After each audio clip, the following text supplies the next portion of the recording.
All right, so we're joined by Velma Jackson, class of 2019 graduate, Justin Love. We thank you so much for joining us today. We got a room full here with us at Velma Jackson. We're recording this for all of our friends in Madison County Schools, Madison Central, Ridgeland High School, Germantown High School, the Academic Options Center, and our YouTube channel. So really cool path you took. So we thank you for taking some time to talk about it today.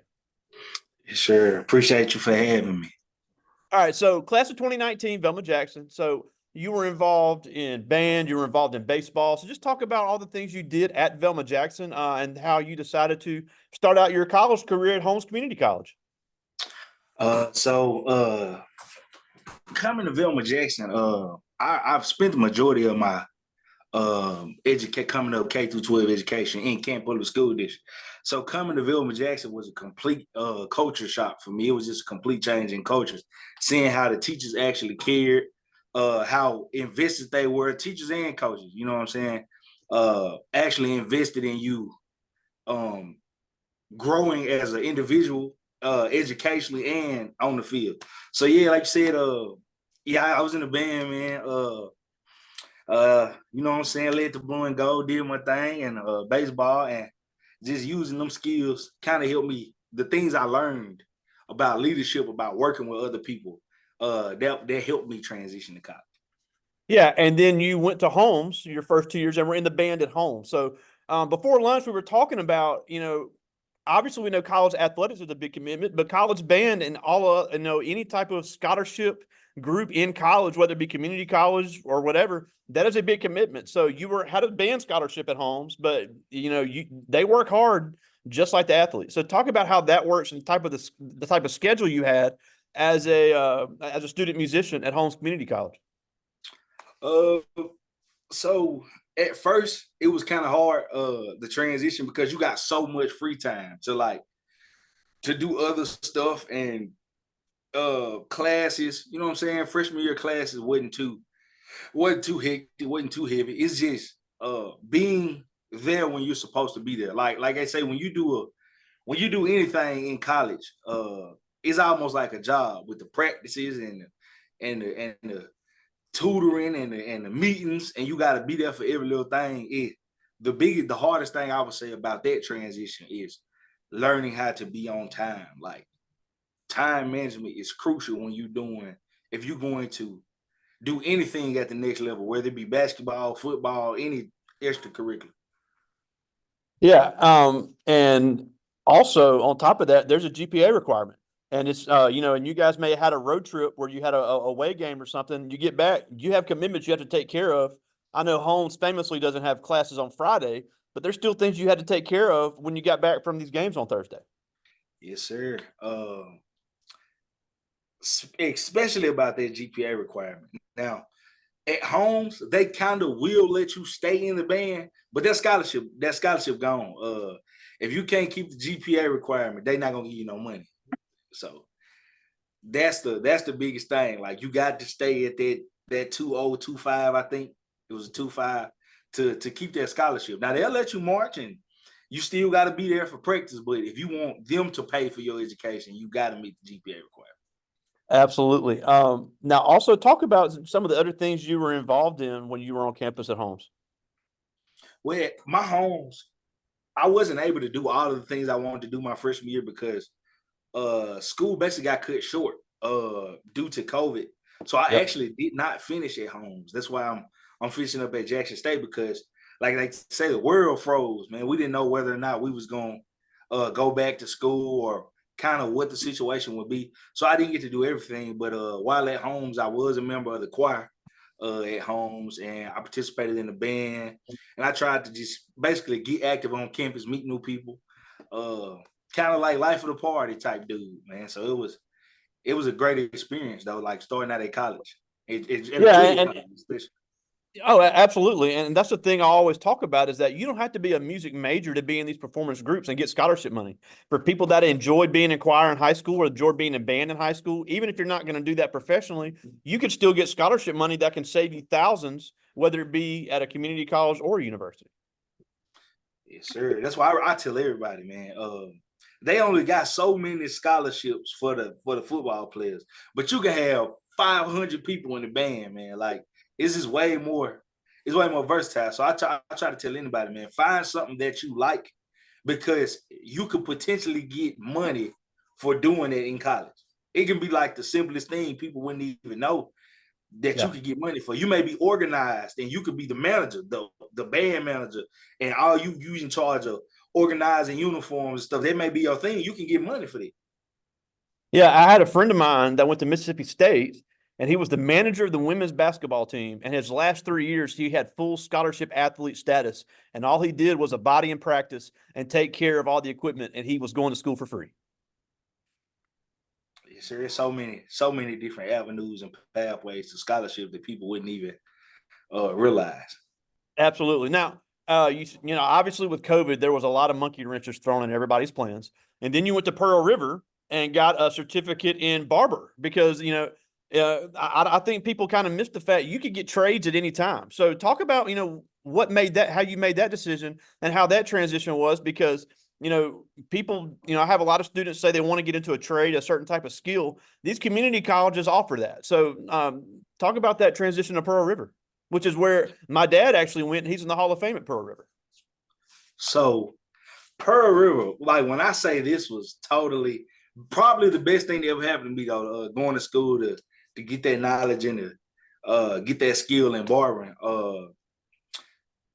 Freshman year, I was doing well in the beginning, but once we transitioned to the online part of school, I had a lot of things going on in my at home and personal life that affected me being able to stay successful in my classwork. So my GPA actually dropped.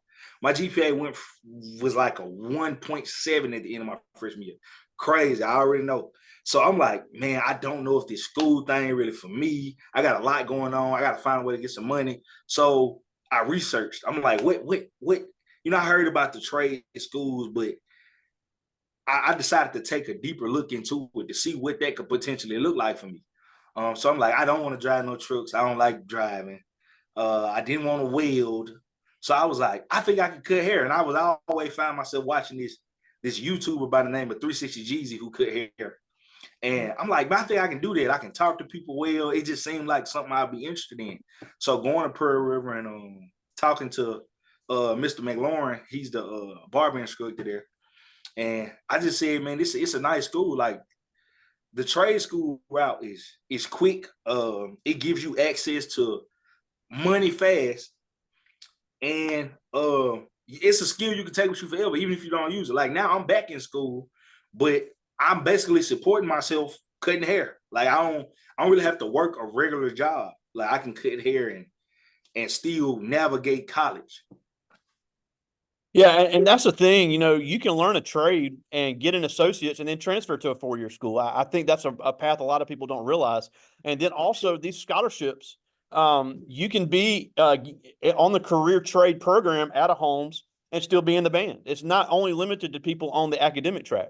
There are athletes and everybody at these community colleges that are doing the 1 and 2 year program. So those scholarships are good, not just for academic, but also for the trade program. So I think that's a great thing. And we've had several Velma alums go to Pearl River down at Poplarville, and I know they've all had good experience with it. So, if you want to get away from home, because, it's not that far, it's a little bit past Hattiesburg. So it's about 2 hours away, but it's not so far away. And, you were able to get that training there in barbering.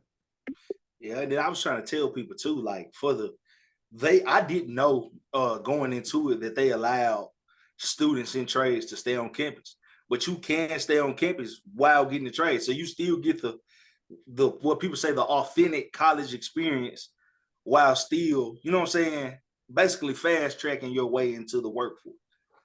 Absolutely, and that's a great point. And that's true. A lot of people don't know that. We've had a couple of alums go to Hines, and they did the cosmetology program at Utica, lived on campus while they did it, and now they've got their own businesses. So that is a very valid point that even if you are doing the trade route, you can live on campus at a community college. Now, once you finish that, you are now at Jackson State, where you are currently in school.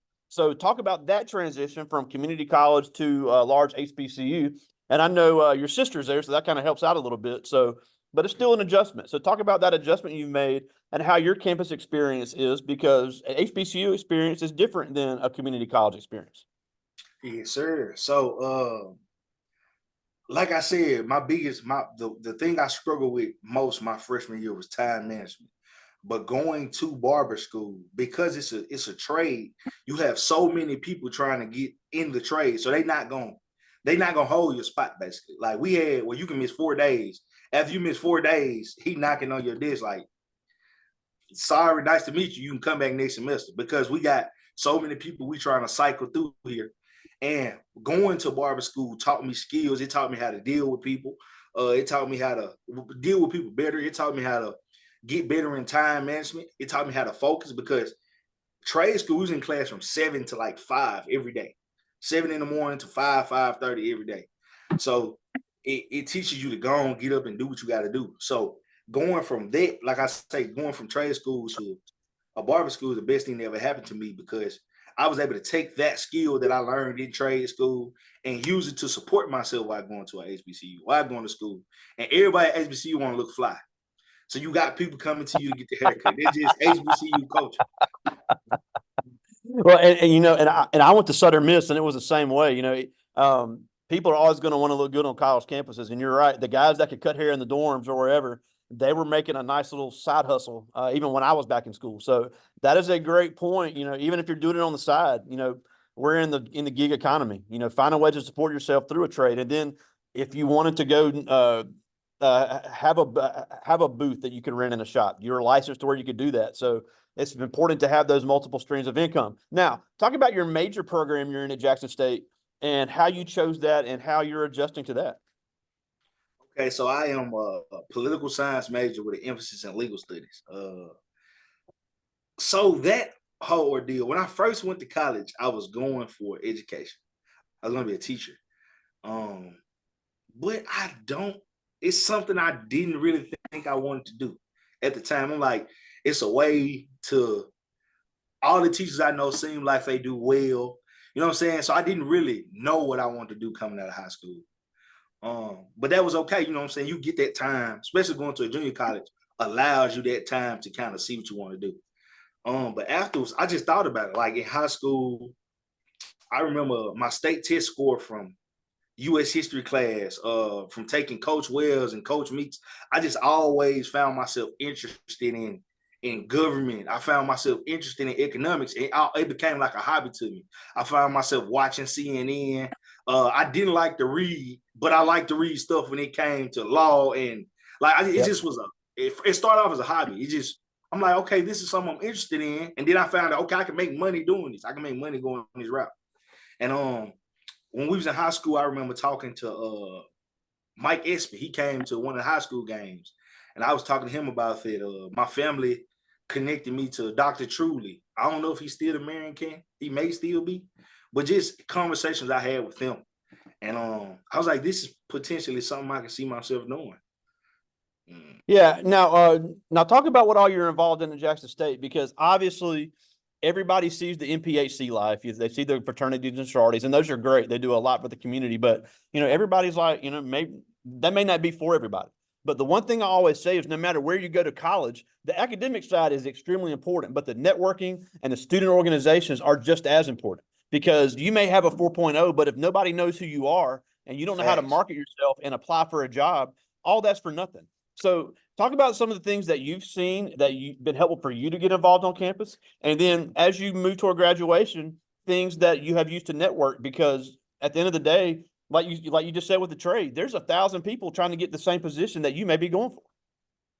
Yeah. So with me, I'm not in any Greek letter organizations, but I am an organization. It was founded in 2007 at Jackson State University called Outspoken, and it is basically a creative outlet for artists of any form. As y'all know, I used to sing at everything. I used to sing at the talent shows and everything in high school, every chance I got.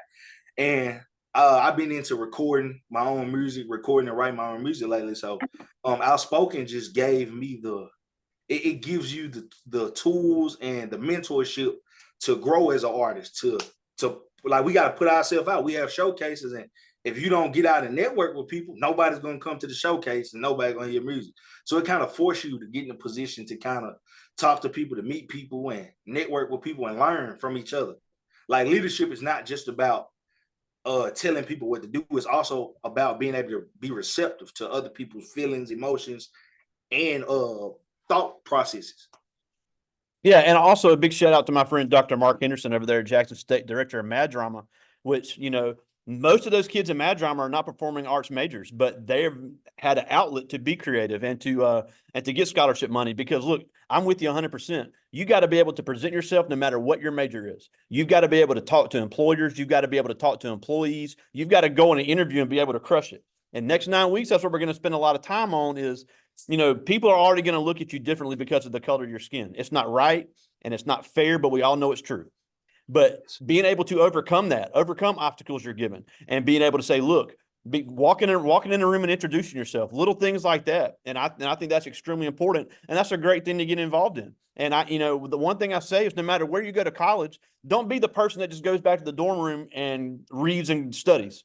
That is the biggest waste of a college experience, especially if you're paying money to go. Find ways to make it useful for you. Find things to get involved in, because that's where you're networking and your friends.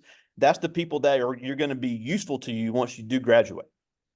Facts. And like I said, I recently spoke on a panel about colorism that we had at the school, and it was a little bit out of my comfort zone publicly speaking to that many people and they in front of you, but I was able to manage. And the reason I find myself trying to get a little bit more involved in campus is because I got the grades now, you know what I'm saying? That's But awesome. when you get to college, you're gonna realize that a lot of people here smart too. Like they're gonna have the grades too. So the only thing that separates y'all and make you look a little bit more competitive is what else have you done outside of having the 4.0 GPA? You have a 4.0 GPA, but this person got a 4.0 GPA and he was student government president, and they may not necessarily be your thing, but just try to get involved, because even if you don't act in a leadership role, you may meet somebody that later on in life, once you graduate, they may from an internship get a position and able to put you in a position where they at. Like it's all about like one thing I learned about college is everything is political. The degrees, the PhDs, that's all political. So it's way more about who you know than what you know. I learned that early on. And I'll take it one step farther. It's not just who you know, it's who knows you.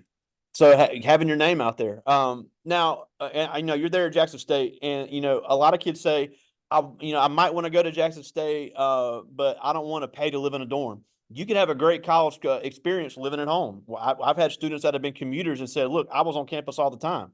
And I also think it's important when you say HBCU, that stands for historically Black. That does not mean exclusively Black. The cultural experience you could get at pretty much any university, but Jackson State prides itself on having a very big international population. You're literally around people from all over the world every day. So talk about how that cultural experience kind of changes your perspective about things. Man, yes. I noticed that too. A lot of our soccer players and athletes. One of my classmates is from Argentina. Like she's not even from here. And then I also tell people too, black is not a monolith. Like Black is a spectrum. A lot of people may be like, I don't want to go to HBCU. I went to Velma Jackson. We 99.999% Black. I don't want to be around them. But all Black people not the same. Like you're gonna run into some people with totally different lifestyles than you live. You may run into some people like one of my friends, Peter, is from Africa. Like, and it's a completely, cultural difference there, and we just learning from each other. So like Jackson State, man, I tell anybody, come on. Like Jackson State is the best thing that ever happened to me. And going to an HBCU, kind of going to college in general, but specifically HBCU, because we may not have the resources of a USM or of an Ole Miss, or it teaches you to be proactive about stuff. You got to go up there to financial aid. You have to go to the building. You can't call. Ain't no emailing. You may not get emailed back. You got to go. If something going on in the dorm, you got to be active. You got to sign out the paper. You got to let people know. You got to be active. So you can't. Going to HBCU taught me that you can't be lazy and think you're going to succeed. You got to put the work in. Absolutely. Well, I do have some questions. I'm going to get to as many of these as I can. This first was Gavin Griffin, senior, Mr. 1A football in Mississippi, just signed to play football at East Mississippi Community College. But he asked, this is a great question. He asked, what is a common challenge that you see students face, and what would be the best way to get past it? Ooh, A coming challenge. I'm gonna say peer pressure. I'm gonna say peer pressure because of the freedom. Like you have you have those students who start out great. They go into class, you see them, then kind of after homecoming, they kind of disappear. You done met your friends now. You done met your people who you gonna kick it with. So you got to remember why you came here. Like Yeah. you have to honestly remember, why did I come to school? Because the fun gonna be there. It's so many distractions. They may have a party and you got midterm the next day. Go to the party, but make sure you study. Make sure you've been proactive about your education, because no one is going to care for you here. Nobody. Not, and your teachers may very well like you. See, in high school, we had some teachers that would sometimes care for us. They'd be like, he got a 59, he needed 60 to pass. I give him that 1 point. In college, very little they gonna give you that. I'm being real. Like, I'm not gonna make it sound it's the hardest thing ever, but we got a syllabus, and everything for the entire year is in that syllabus. And teachers have set their day aside to write this out and to plan these assignments. They not really giving you a whole lot of extra credit and makeup. Like, when it's due, it's due. Absolutely. This is a great question. This is Dietrich Carter, member of our football team, track team. And he asked, what was one thing you regret not knowing leading into your college experience? One thing I regret not knowing. Ooh, that's a good question. One thing I regret not knowing. Oh man, one thing I regret not knowing. I have to come back to that one. I want to say that one for last. I'm gonna answer that one last. All right, cool. Well, I got two people ask the same question, so I'll give them both credit for it. This is Christian Mitchell, member of our track team, powerlifting team, volleyball team, and Cornell Bacon, member of our football team, basketball team, track team. I think he's played every sport. But they both asked, what do you think would have been different if COVID had never happened? What would I think would have been different if COVID had never happened? I'm gonna say the way we interact with each other. I feel like COVID, because everybody had to be so closed off into themselves. Like, you see it now a lot in college. I feel like when I was in high school and my sister would be like, Justin, come on campus. I feel like the campus used to be jumping. People was outside, people was hugging, everybody was in the parties, everybody close together dancing. People kind of move a little funny. Like the college has definitely just the way we interact with each other in general has definitely changed since COVID. People got to get back used to face. Like, I feel like we so used to everything being online and so instant and over Zoom that people patience has kind of got thin. I feel like we need to get back to actually doing more in-person gatherings, like meetings in person. It just provide a different level of, you know what I'm saying?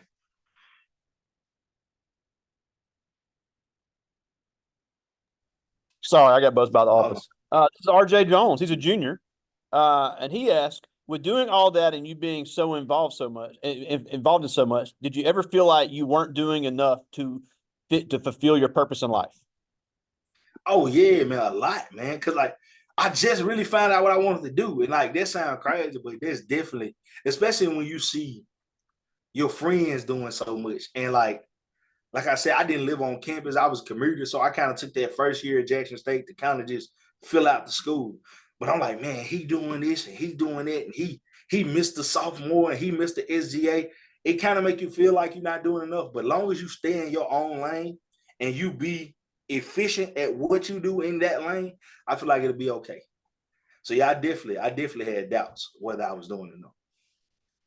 Well, and I like this question too. This is Shania Kyles, one of our dancers of the Blue Diamonds here at Velma Jackson. She's a junior. And she asked, being in band, how did you manage your time with school and all the other commitments you had in being in the band?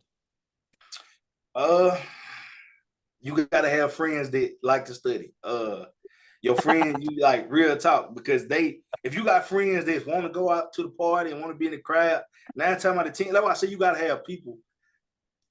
Picking your friends in college is crucial. Like, picking the right friends, the right people to hang around is gonna be very crucial to your success, because you gonna want to, you know what I'm saying? Sometimes you're gonna want to do what everybody else doing. But if you got them friends that'll say, nah, y'all, we're gonna study, we're gonna do our homework together, and then we're gonna go.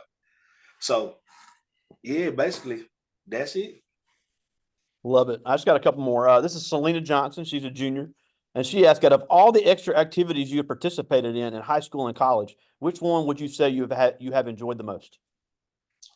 The one I enjoyed the most, I say it was the band, man. Because I feel like when I came to Vilma Jackson, I feel like the band had sort of kind of this stigma, like people weren't really checking for the band. But I came from Kent, and we baby boom. So I'm like, nah, man, we finna hype this thing up. So, and I'm gonna say band, and I enjoy baseball too. But you know what I'm saying, Coach Packer he wouldn't mess with me like that, man. You know what I'm saying? But yeah, I'm gonna This say is yeah. Oh yeah, and I know Mr. Muhammad and you y'all did a lot of cool things. Um, this is Deja Weaver, senior, and she asked, what was your biggest motivator throughout your college career? biggest motivator. Um, my sister, man, seeing her. I watched my sister go through college. I watched her go through graduate school. I watched her go through a PhD program, and to see where she is now. And I stay with my sister, so I get to see it up close. I get to see how hard she go for everything she want, and whatever that girl set out to do, she do it. So I'm like, if she can do it, I can do it too. So just having a family member to look up to and be like, that's my motivator. Like I can't let her down. Yeah, and I will say both of your sisters have done a lot of great things. And Jessica obviously has been a multiple guest of this class, and I agree, just such a great person to emulate. I just got two more. This is Christian Wolf. He's a senior, and he asked, "What was the hardest part about leaving school and your friends and all the memories you made in high school?" Oh man, the hardest part about leaving is, man, like I know I'm gonna see y'all again. Like you're gonna see people again, but it's the fact that I feel like you feeling like they may outgrow you or you may outgrow them. Like you're gonna learn so much about yourself in college. And my biggest thing was like, what if they find out like they don't really like me how they thought they did, or what if I found out I ain't really like them how I thought they did, or I mean it's just the us outgrowing each other thing because I got a totally different mindset than I had in high school. I'm not even that same Absolutely. person no more. So it's just, you wonder if y'all gonna keep that same bond, basically. Absolutely. Now here's one from your former drumline teammate, Cameron Murray, Mr. VJ, still active member of our music and Boy, baseball here at Cam. Velma Jackson. And he asked, what was the hardest part about going from a school to school, and was the transition challenging? Um, yeah, because relearning where your class is at, learning the campus, leaving behind friends, meeting new people. Yeah, it was definitely challenging, man. But uh I feel like I'm a social butterfly. So everywhere I go, I make friends, man. So the most challenging thing was learning how the schools navigate because going at Pearl River, man, they so efficient. Everything on the hop. I would send an email to Pearl River. They email me back an hour later with the same information. My housing Wow. went smooth. Everything was so smooth. And going to HBCU, oftentimes we don't have those same resources. So I was kind of spoiled. I had to get unspoiled real quick and learn that you got to go up there and make some shake, man.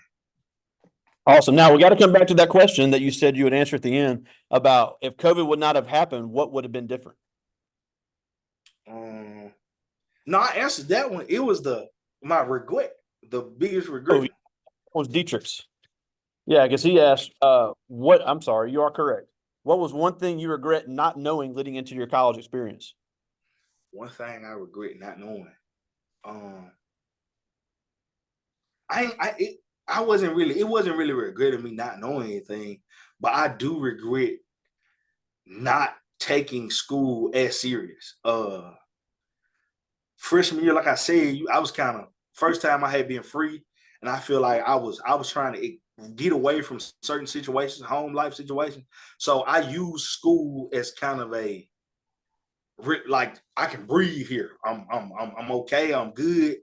Yeah. when I should have been using school as a, okay, if you want to get away from the things that's affecting you in your outside life, this is where you get away from it. This is where you go hard to make sure that your circumstances aren't the ones that you came from.